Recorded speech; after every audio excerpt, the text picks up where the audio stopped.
뭐 건강경이야 우리가 여기 오신 분은 제가 관상을 좀 볼 줄 아니까 즉 보면 벌써 건강경은 뭐 달달 외우고도 남는 분들이시거든요.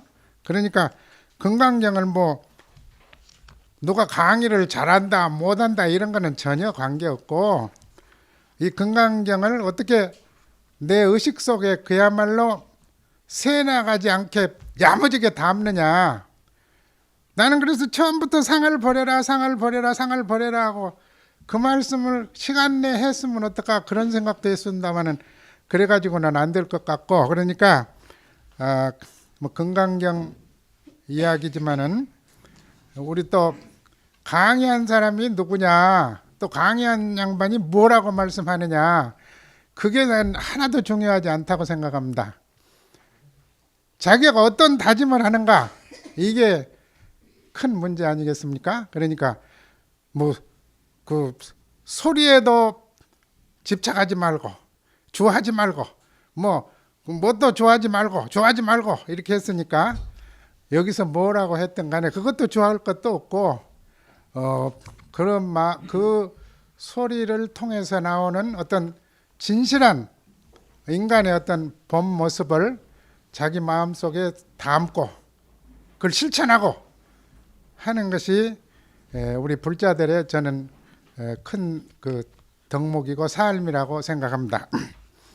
제1품 법회 인유분 법회를 열게 된 동기라고 이렇게 그런 거죠. 그래서 그 안한존자가 내가 이렇게 들었다 여시아문 한 게 이게 아주 굉장히 뭔가 그 의미를 두고 말하지 않습니까? 나는 이렇게 이와 그와 같이 들었다. 이게 매우 겸손하고 또 다른 사람은 다르게 들을 수도 있으니까 내가 듣는 거는 이렇지만 이거 이렇게 말했다 이렇게 하면 그것이 바로 그 한 가지만 듣는 방법이겠지만은 나는 이렇게 들었다 그러니까 다른 사람은 다르게 들을 수도 있다 그런 그 겸손을 두고 있다 그런 이야기라고 합니다. 그러니까 일시불제 사위국 한때 그 사위국에 이제 머무셨는데 부처님이 어디에 또 머무셨 사위국에 기수급 고덕원 또 기수급 고덕원도 굉장히 저기 하지요 의미를 두지요. 기수라는 그 분이 급 고덕원 이제 그거를 창간한 하신 분이고 하신 그런 고덕원에 계셨는데 누구하고 계셨냐면 그 대비구 그 큰 비구 스님이니까 큰 스님들이겠죠. 큰 스님과 계셨는데 큰 스님이 1250인과 함께 계셨다. 그때 이제 세존이 그 밥때가 돼서 밥 잡수실 시기가 돼서 옷을 입으시고 또 그 바루를 드시고 사위국 대성에 들어가셔서 걸식을 하셨다. 그 성중에서 그 7집에 가셨다고 그러죠. 7집에 차차례로 가셔서 걸식을 마치시고 다시 이제 본 그 고덕원으로 돌아오셔서 한시 번째 돌아오셔서 또 이제 저기 얻으신 저기 식사를 반사를 마치시고 이제 의발을 다시 이제 정돈에 두시고 발을 씻으시고 자리를 깔고 앉으셨다. 이제 이런 이야기 아니겠습니까? 근데 되게 뭐 이런 이에 대해서는 뭐 엄청나게 많은 그 설명들이 있으셨고 또 많이 읽어 보셨으리라고 이렇게 알고 있습니다. 그래서 아까 말씀드려요. 요 제1품이다, 제2품이다 이런 거는 원래 금강경에서는 없었는데 그 양무제의 태자이신 소명태자가 이렇게 32단락으로 나누셨다고 그렇게 하는데 뭐 저 같은 사람이 보기에도 매우 잘 나눠진 것 같아요. 펑펑하게 그냥 놔뒀으면 잘 모를 것 같아요. 근데 잘 알 것 같아요. 그래서 이 금강경은 반야를 근본 사상으로 하고 있고, 반야는 무상, 무주, 묘행, 묘행으로 그 뜻을 삼는다. 되게 이렇게 많은 스님들이 말씀을 하고 있습니다. 그러니까 근본 사상이 반야라는 게 지혜 아니겠습니까? 지혜. 지혜의 눈으로 보지 않고든 상을 가지고 보면 자꾸 사람마다 다를 수 있고, 좋은 거를 나쁘게도 볼 수 있고, 나쁜 걸 좋은 것으로 볼 수 있고, 제 눈의 안경이라고 뭐도 그러지 않습니까? 그러지 않고 반야, 지혜를 근본으로 삼는다, 사상으로 삼는다, 그런 이야기죠. 그래서 또 무상, 상을 두지 않고, 무주, 어디에도 머물지도 않고, 또 묘행, 가장 아름다운 행, 가장 아름답게 처신하는 거, 그걸 묘행이라고 하겠습니다. 그걸 뜻으로 삼는다, 이렇게 이야기합니다. 그리고 이제 부처님께서 걸식을 하셨다, 이게. 걸식을 하신 거는 참 이거 그냥 걸식을 한 거다 이렇게 여겨질 수도 있겠지만은, 스님들은 뭐 자기들이 농사도 안 짓고 그러니까 걸식하는 수밖에 없겠다 그렇지만은, 이 걸식이라고 하는 것에 대해서 굉장히 의미가 있다고 그러시죠. 걸식이라고 하는 것은 자기 상을 완전히 버리지 않고는 걸식할 수 없습니다. 저는 무비스님 강의를 몇 번 들어봤는데, 그 양반이 자기도 걸식을 해봤다 그래요. 그렇지, 걸식을 정화 때 뭐 돈이 없어가지고 스님들한테도 조금씩 뭐 받았답니다. 내라 그래서 돌아다니면서 돈을 걸식을 해가지고 내셨다 그래요. 근데 어떻게 그냥 쉽게 말하면 속된 말로 하면 창피하든지, 누구 어떤 집에 들어갔는지 누구한테 돈을 받았는지 모르고 몇 푼씩 받아가지고 와서 그렇게 자기 내야 될 걸 내셨다고 그런 말씀을 한 적이 있습니다만은, 이 걸식이란 게 말이 그렇지, 여러분들 한번 걸식 한번 해보십시오. 그러니까 굉장히 상을 완전히 버리지 않으면 걸식이란 게 어렵다, 그런 말씀인데, 그 상을 버렸다고 하는 상징적인 의미도 있는 거 아닌가, 이렇게 말을 합니다. 그래서 이 걸식을 하시고, 또 발을 씻고, 발을 씻는다는 그것도 상을 버리는 거, 상을 씻어내는 거예요. 모든 잡티를 씻어내는 거예요. 또 자리를 깔고 앉으신단 말은 그냥 서가지고 건성건성 뭐 이렇게 한다는 이야기 아니에요. 자리를 깔고 정좌해서 정식으로 마음을 가다듬고 이렇게 한다는 것이 전부 무상을 다 말하는 것이다, 그렇게 이야기하고 있습니다. 그래서 이것도 전부 무상, 무주, 묘행을 표현하고 일상생활을 표현하는 것이다. 우리 사람의 일상을 표현하는 것이다. 저는 법학도입니다마는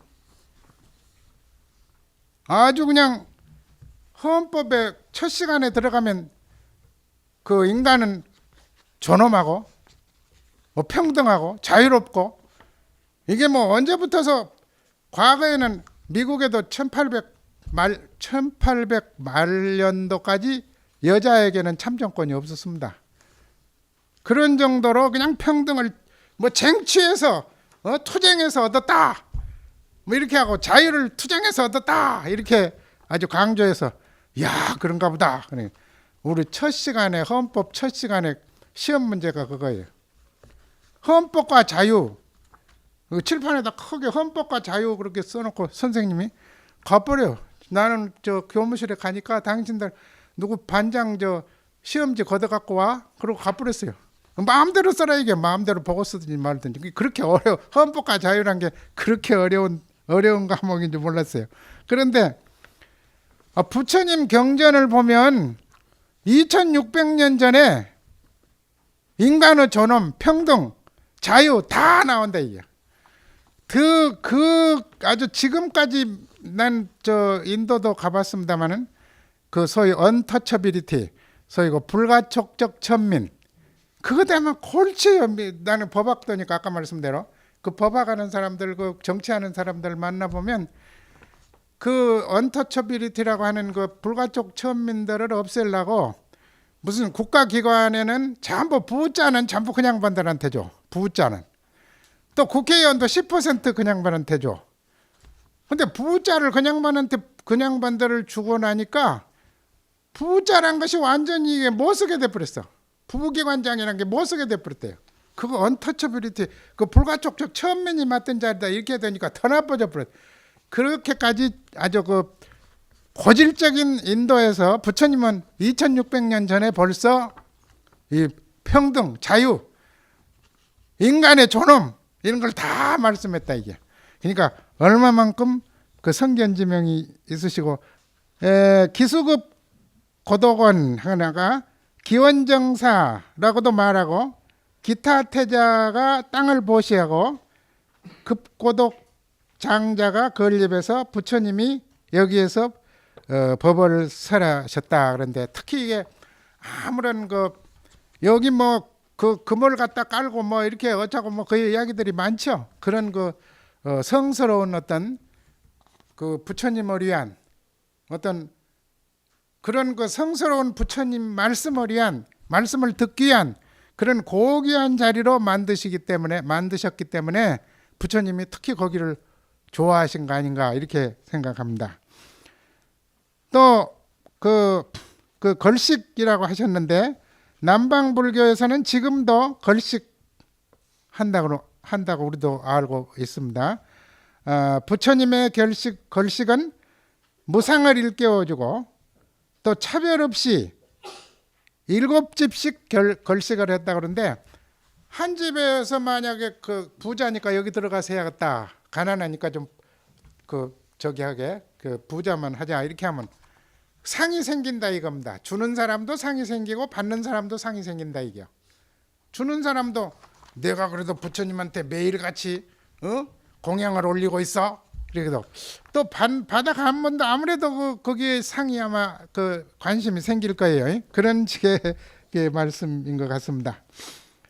그래서 7집을 일부러 가서 딱 해서 걸식을 하시고 그렇게 특히 또 한 집에서 2숟가락씩만 받는다고 합니다.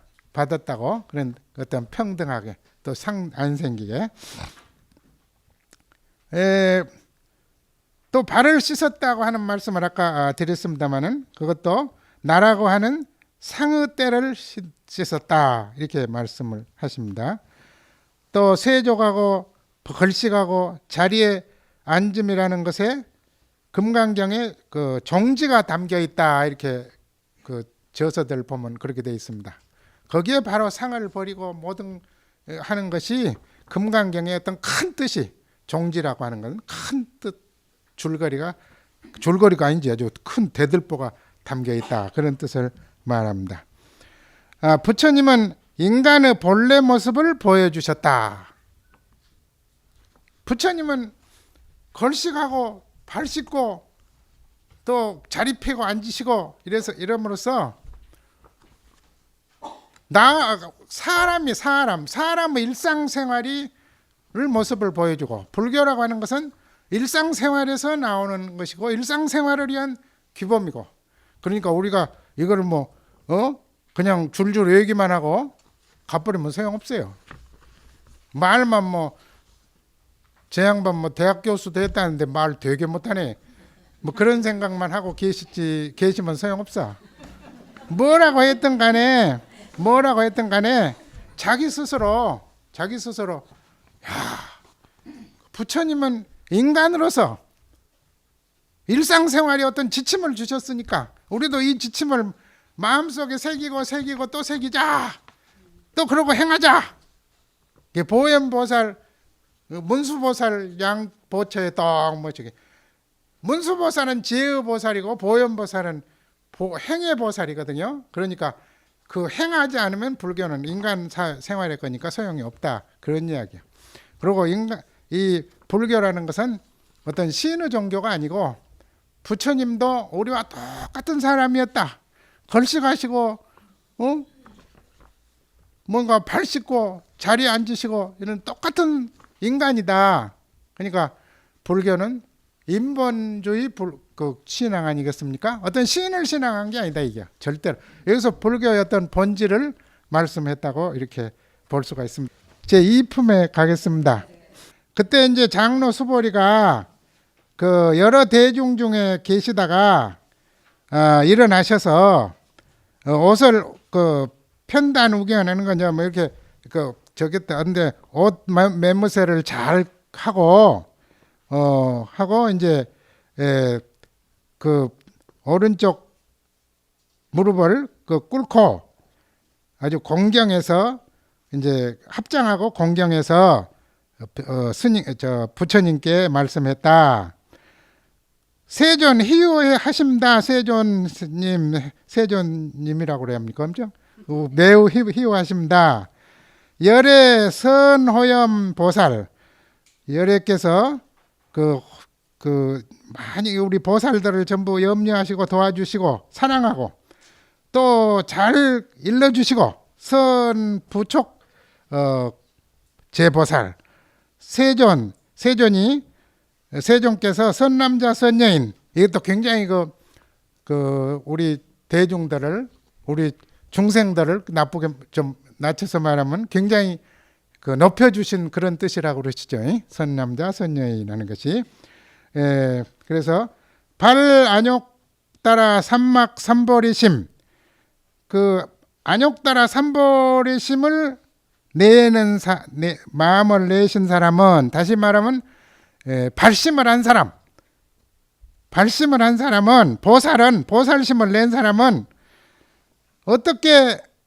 어디에 머물러야 되고 운하응주 또 어떻게 내 마음을 항복받아야 합니까?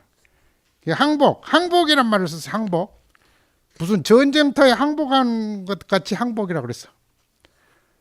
그리고 저기 절에도 가면 문에서 뭐 사천왕상도 있고 이렇게 눈을 부라리고 무기를 들고 있는 분이 있으니까 어렸을 때는 절에 가면 무섭잖아요.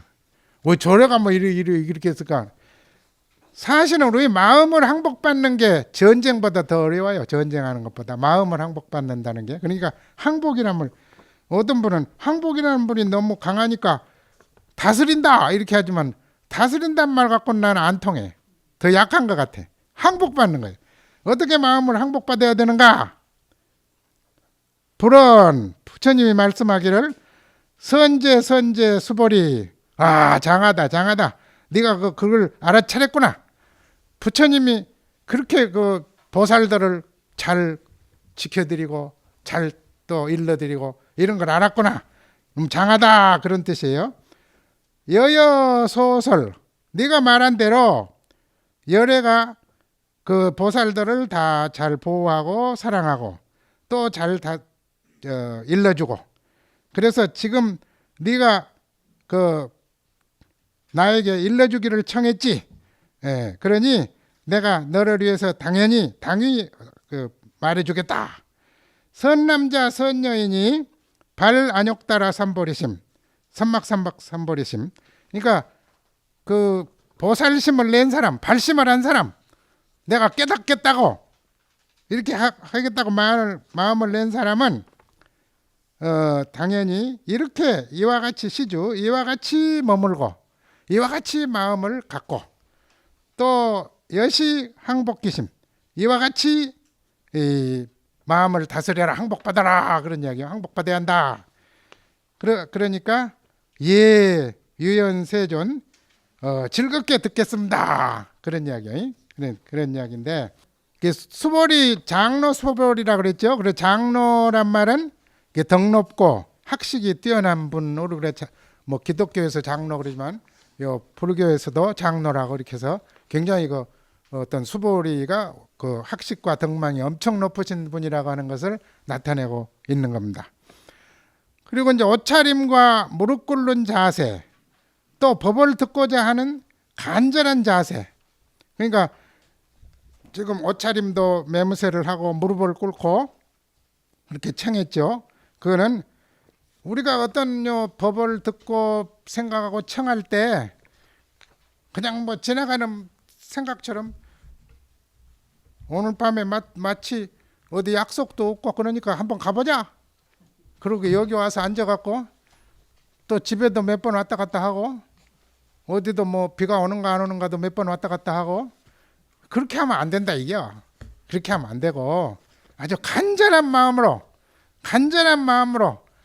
내가 부처님의 말씀을 듣고 새기고 내가 머릿속에 익히겠다, 마음속에 아주 그냥 확 박히겠다, 그렇게 그런 생각을 가진 거를 이 모범을 보인 거라고 말합니다. 이렇게 모범을, 그러지 그냥 적당히 앉아갖고 몸을 흐트리고 그래갖고는 안 된다 이게요. 보살은 어떤 관념에도 사로잡히지 않고 무주상 보시를 하는 사람, 보살. 아까 그 발안욕따라 삼막 삼보리심 하는 것이 발심하는 사람인데, 깨달음을 얻고자 하는 사람인데, 그것이 바로 보살이라는 이야기. 보살이라는 거는 어디에도 사로잡히지 않고 무주상 보시를 하는 사람, 이런 사람을 보살이라고 한다 이게.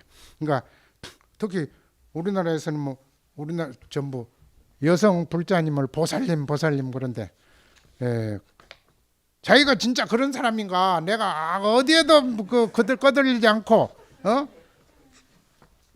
거들리지 않고 무주상 보시를 하는 사람인가, 설령 아니더라도 나한테 그렇게 말해 주니까 나는 그렇게 해야겠다, 그런 생각을 보살님 할 때마다 생각해야 돼요. 선남자 선녀인 상대방을 위대하게 본 것입니다. 부처님이 그렇게 위대하시지만은, 우리가 보기에는 위대하시지만은 스스로는 내가 절대로 위대하지 않다. 나는 여러분들하고 똑같은 사람이다. 이따가도 또 말씀 계시겠습니다만, 그런 선남자 선녀이라고 이렇게 말한 거예요. 안욕따라 삼막 삼보리심은 발심, 발보리심, 대자비와 대원력을 발휘하는 그런 아주 크고 또 굶고 헐벗은 사람을 도와주고, 그것뿐만 아니라 오늘 법을 모르는 사람에게 법을 전해주고자 하는 그런 마음, 그런 사람을 이런 안욕따라 삼보리심이라고 그렇게 말씀한다, 그런 이야기요. 수보리는 대자비와 대원력을 가진 사람은 어떻게 살아야 하는가 하는 것을 지금 부처님께 여쭌 겁니다. 그런 발심을 하는 사람은 어떻게, 어디에 주하고 어떻게 마음을 항복받아야 됩니까? 이런 거를 지금 이 품에서는 여쭈고 그 선현 기청품에서 이렇게 묻고 있다, 그런 이야기요. 그다음에 이제 제 3품을 다시 또 한번 읽어보겠습니다. 부처님이 수보리에게 말씀하셨다. 어떻게 항복받아야 됩니까? 그러니까 부처님이 말씀하셨다. 제 보살 마살은 마땅히 이렇게 여시 마음을 항복해야 하느니라. 그러지?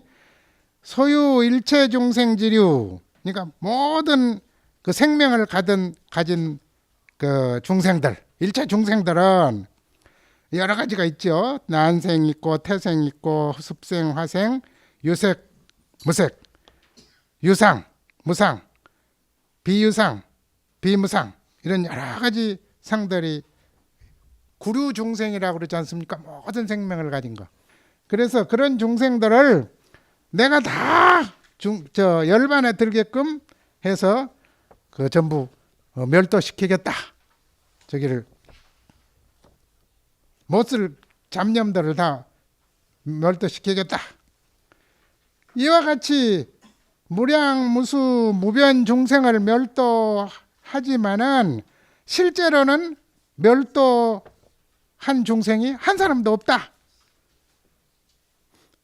만약에 보살이 나라는 상, 남이라는 상, 또 중생상, 또 수자상, 수자상이란 거는 뭐 여러 가지 번역을 합디다마는 나이를 먹었다고 그래서 나이 먹은 행세하고, 나이 젊었다고 그래서 또 나이 젊어서 핑계대고, 그런 것이 수자상이라고 그런다 그러면 그런지 모르겠습니다.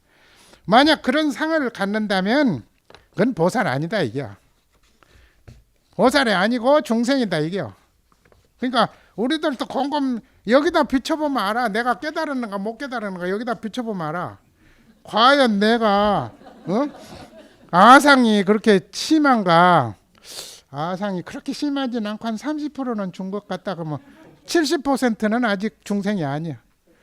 그리고 또 다른 사람은 좀 봐가지고 뭐 좀 얼굴도 반반하게 생기고 어쩌고 그러면 좀 좋아하고 어쩌고 그러면 그냥 또 어쩌고 그러면 그것도 딱 채점을 해보면 돼.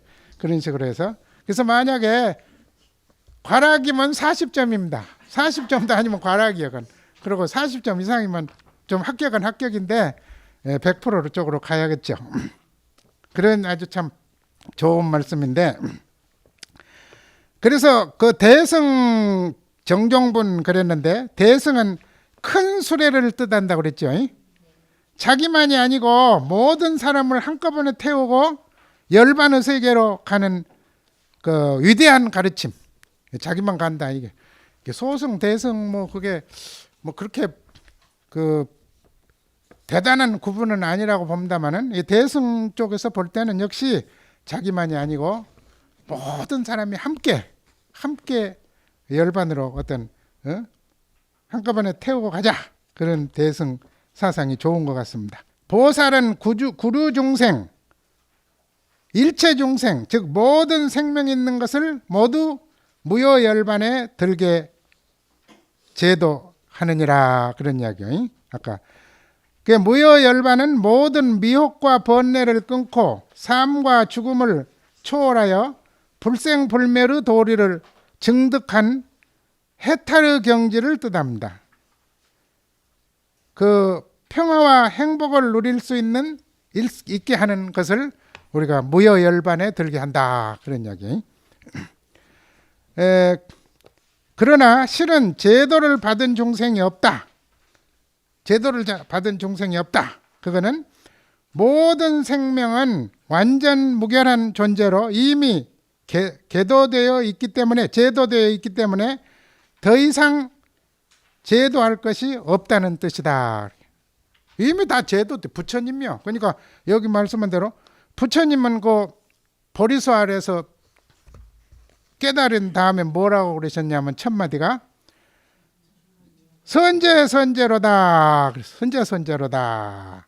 이게 신기하구나. 그렇게 말씀했다고 그러잖아요. 그 말씀은 왜 신기하냐면 자기는 7년 동안을 고행하고 죽을 고생을 하고 부처님 조각상 보면 뼈만 남은 조각상 있지 않습니까? 그런 식으로 고생을 하고 그렇게 해서 깨달았는데 사람은 이거 완전한 존재다. 사람이란 건 완전히 부처다. 이걸 깨달으셨어. 근데 가만히 깨닫고 이렇게 보니까 모든 사람이 다 부처요. 그러니까 참 신기하고 더 신기하구나. 나는 이렇게 죽도록 고생해갖고 깨달으니까 부처인 걸 알았는데 저 사람들은 고행 안 하고도 부처예요. 전부 부처예요. 그러니까 그 법화경에 보시면 있죠. 법화경에 수기품 뭐 이런 거 보면 전부 그냥 뭐 어린애가 그냥 그 모래바닥에서 무슨 부처 형상만 좀 그려도 너는 부처다. 또 뭐 부처 그냥 뭐 부처란 말만 해도 너도 부처다. 이게 다 온 세상 사람을 다 부처로서 수기했다고 나오지 않습니까? 그러나 마찬가지로 우리 인간은 진짜예요. 저도 그냥 뭐 그런 말을 들어서가 아니라 곰곰 생각해 보니까 좀 신기해요. 신기해. 어떻게 배고프고 밥 먹고 졸리면 자고 또 한숨 싹 자고 나면 또 세상이 밝아지고 이런 신기한 게 어디 있습니까? 그러니까 사람은 완전히 부처라. 이게 완전히 부처예요. 부처님이 부처님이라고 그렇게 말씀 안 했어도 부처요. 그 말씀이에요. 그러니까 내가 무슨 보살이 돼가지고 안욕따라 삼박삼보리심을 내가지고 제도하겠다 그래가지고 이 사람들을 전부 내가 부처로 만든 게 아니야. 그런 일이 절대 없어. 원래 부처요. 부처님은 부처님이라고 내가 했는데 뭘 내가 잘했다고 뭘 상을 내가 내냐 이게요. 그러면 나는 벌써 보살이 아니다. 그런 이야기 아니겠습니까? 그렇습니다. 그런데 나라고 하는 상, 남이라고 하는 차별의식, 특히 중생이다고 하는 열등의식. 나는 중생이야. 나는 깨달은 부처다. 따라서 우리는 상내고 싶은 마음을 항복받아야 한다. 상병 고쳐라. 상병. 사품은 묘행 무주분. 대개 뭐 그런 말씀이죠. 묘행 무주분이라는 것은 묘행이라는 것은 주하지 않는 것이다. 묘행이라는 것은 우리의 아주 그 본성에 우러난 인간 본성에서 나온 행을 말합니다. 어떤 상이 없는 행, 이거는 바로 무주하다.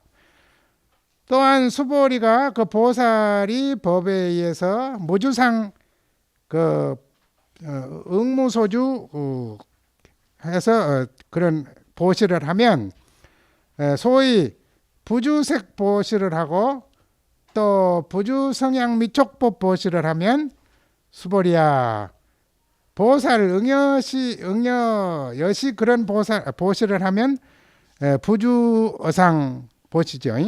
그걸 해야 된다. 왜 그러냐 하면 만약 보살이 부주상 보시를 하면 그 복덕은 그 한량이 불가사의하다. 그렇게 많다. 너는 어떻게 생각하느냐? 여의우나 동방허공을 다 너 측량 알 수 있겠느냐? 얼마만큼 큰지. 또 남서북방 또 마찬가지. 또 사유 상하 그 허공을 다 잴 수 있느냐? 아닙니다, 세존.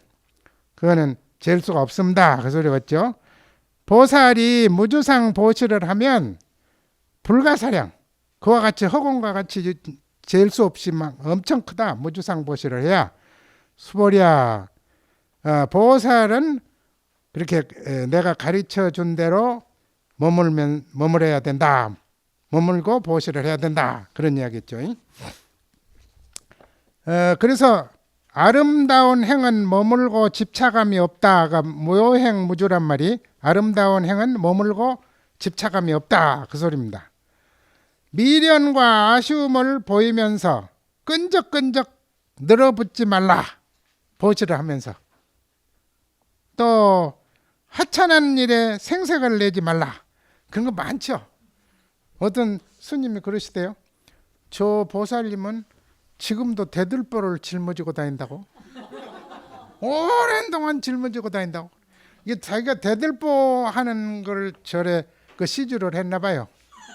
근데 뭐 어디 가든지 내가 대들보를 절에 대들보를 다 이게 지금도 짊어지고 다닌다고 그래요. 놔버리지 못하고. 그렇게 말씀하셔요. 보살은 보시, 지계, 인욕, 정진, 선정, 지혜의 육바라밀 수행을 한다고 그래요. 육바라밀이죠. 그 중에 보시가 가장 큰 덕목이다. 제일 가든 덕목이다. 어떤 법에도 머물지 말고 보시하라. 구체적으로 법은 색성향 미촉법이다. 우리 의식이 감지하는 것을 법이라 한다. 우리 의식이 눈으로 보고 귀로 듣고 코로 냄새 맡고 이런 것들 그런 걸 보시라. 그런 머물지 말고 보시하라 이런 이야기죠. 의식이 이제 감지한 건 거기에 따라갖고 누가 솔깃한 이야기 한 말이요. 실장도 안 알아보고 뭐 그래 그쪽 따라가고 그러지 말란 이야기요. 구체적으로 법은 색성향 미촉법이다. 우리 의식이 감지하는 것을 법이라고 한다. 여기에 머물지 말고 보시하라는 것이다. 보살이 상에 머물지 않는 보시를 하면 보살로서 진정한 삶을 사는 것이다.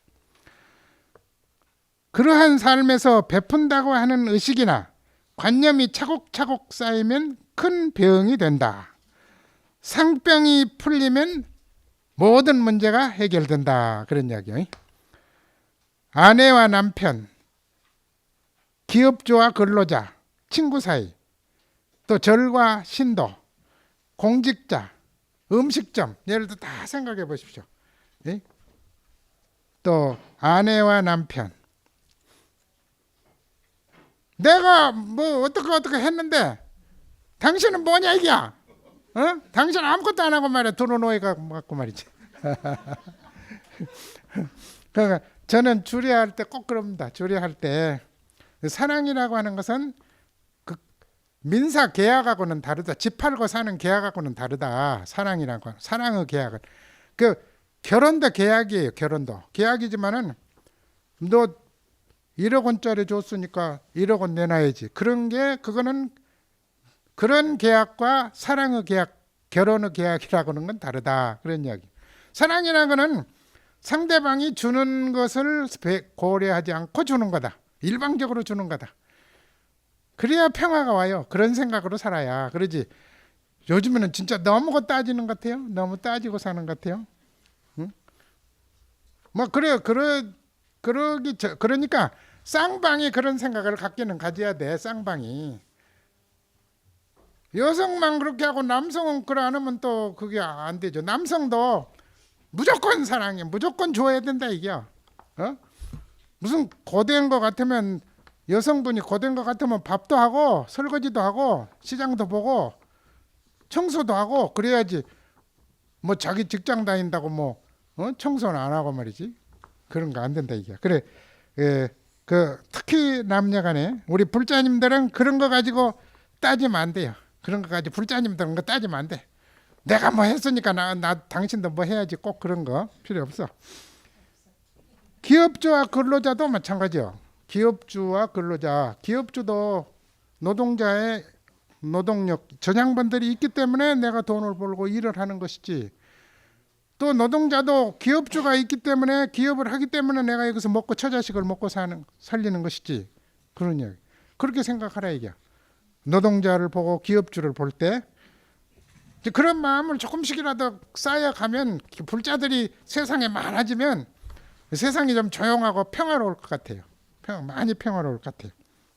또 보시 말이 나왔죠. 보시 말이 나왔는데 우리가 어떤 상을 안 갖고 이런 어떤 공부를 실컷 하고 마음에 새긴다고 그래 놓고 그것은 그거고 베풀지는 않아. 베푼다는 게 꼭 뭐 여러분들 다 아시니까 설명은 안 하지만 베푼지는 않아. 그건 안 된다. 이게 불교라는 거는 행의 종교야.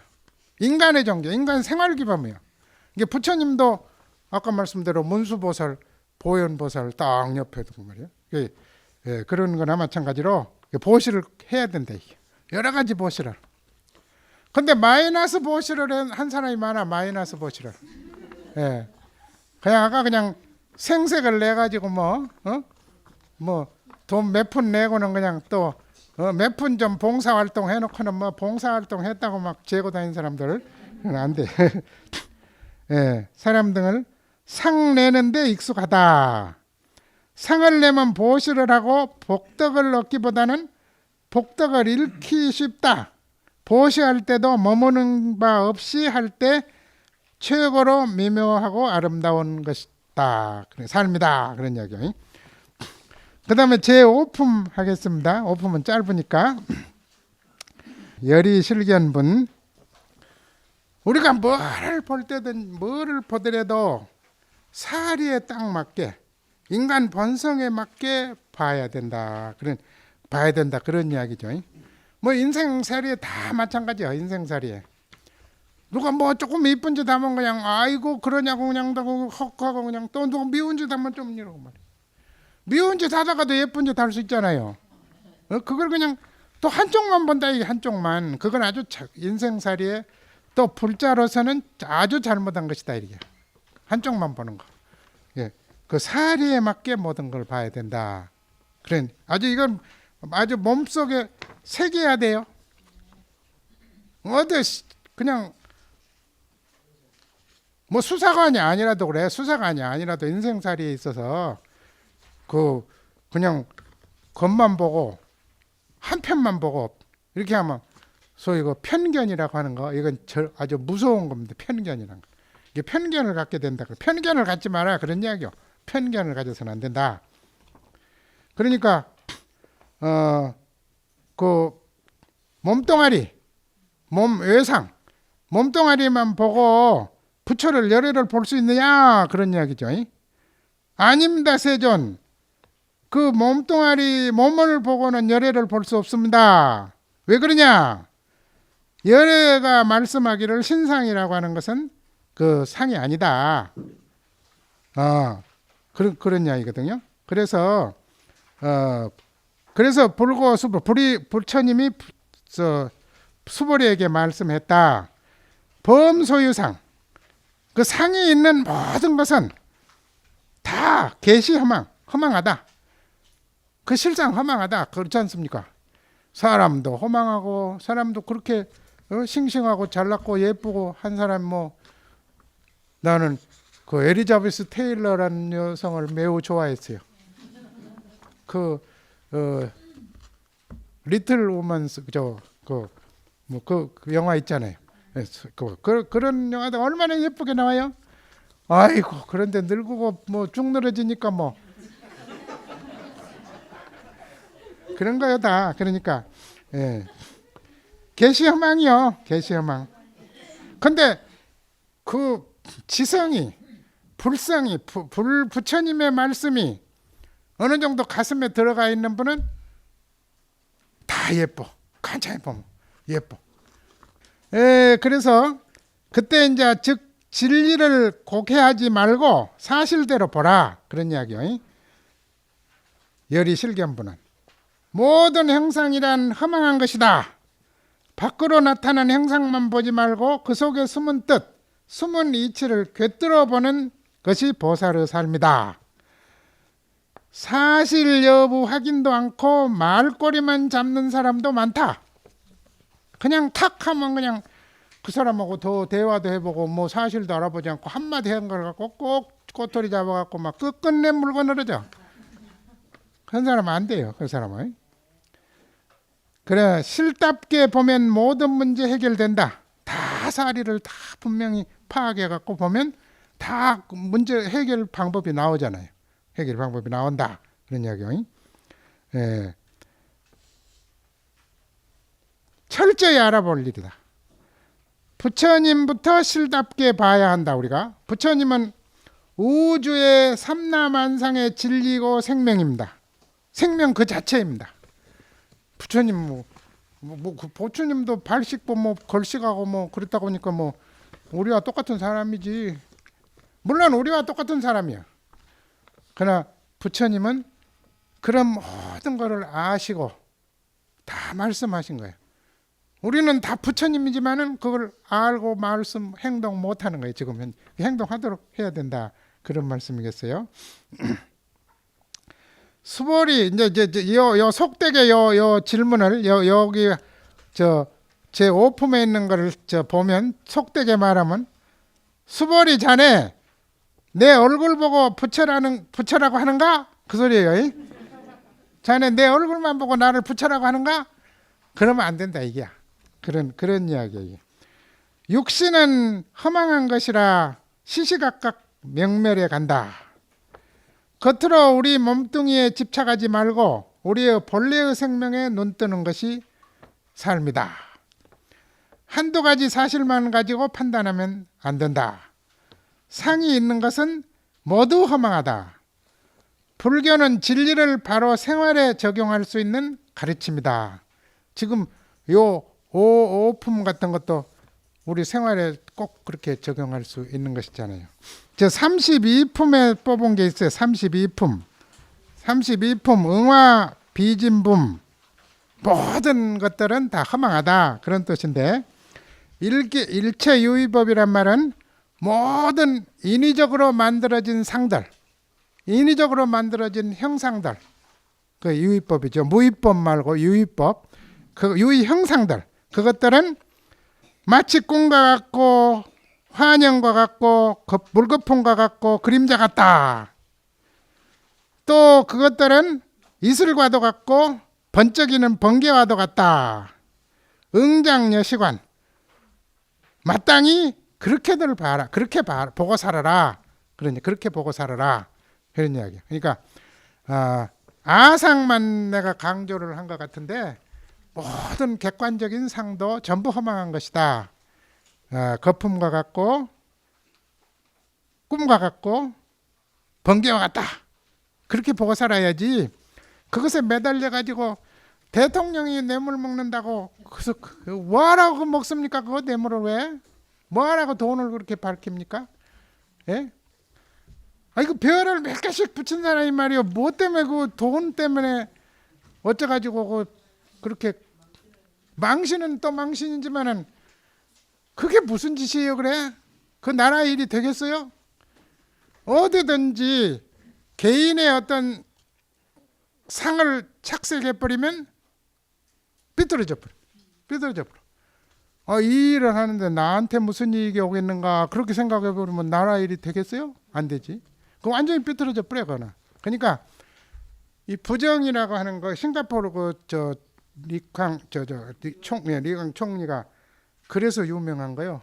그 사람 아주 언티 커럽션 액트, 그러니까 부패 방지법. 부패가 너무 심하기 때문에 부패 방지법이 유명해. 싱가포르 부패 방지법이 유명한데, 싱가포르 부패 방지법이 유명하다고 하는 것은 싱가포르가 그만큼 부패가 심했다는 이야기야. 그 아주 싱가포르가 부패 왕국이다 하는 걸 아주 표현하는 거예요. 그래서 부끄러워했어요. 처음에 그 부패 방지법을 가지는 게. 그랬는데 부패를 완전히 근절하고 나니 1등 국가 된 거예요. 그 조그만 나라가 5만 불 소득이라고 그러잖아요. 완전히 선진국 앞에 선 겁니다. 그게. 그런 거나 마찬가지로 필리핀이 망해버린 게 그런 거고, 우리나라는 그래도 다행이에요. 그 정도는 그 정도가 아니라 우리나라는 뭐 그런 것에 비하면 그런 뭐 결정적인 그런 그런 사건이란 게 없는 나라니까 그래도 괜찮은 나라인데, 그래도 우리나라도 앞으로 더 크고 선진화되려면 이런 생각 안 가지면 안 됩니다. 이런 생각 안 가지면. 그래서 거기에 이제 몇 줄 제가 써놨어요. 그건 뭐 읽어보고 끝내겠습니다. 우리는 아집과 그 법집을 깨트려야 행복하다 그런 뜻이고, 내가 따로 있다, 내가 더 가져야 한다, 나와 남을 구별하는 분별심, 이런 생각 바뀌고 부셔야 영원히 행복할 수 있습니다. 나와 남은 완전히 둘이 아니고 연결된 둘이고 겹쳐진 둘입니다. 나와 남은 구별이 없습니다.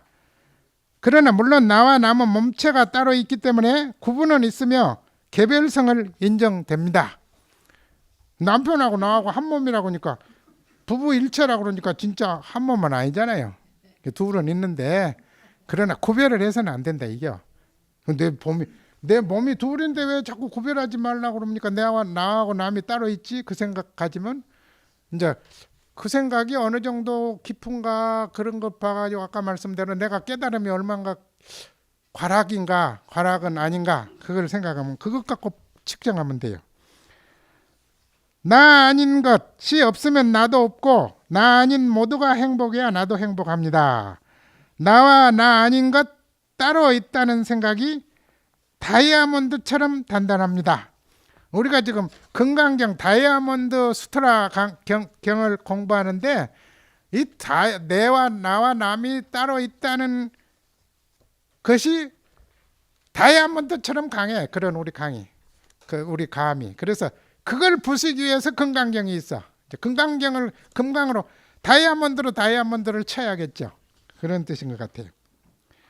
나와 남을 분별하지 않는 관점에서 봅시다. 그러면 묶여있는 족쇄에서 풀립니다. 그러면 이제 결론이요. 이건 이제 갖고 가셔야 돼요. 이거는 갖고 가셔야 돼.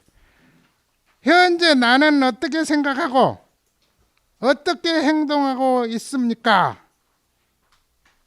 그거는 갖고 가세요. 아유, 감사합니다. 이거 너무 늦게까지 그랬습니다.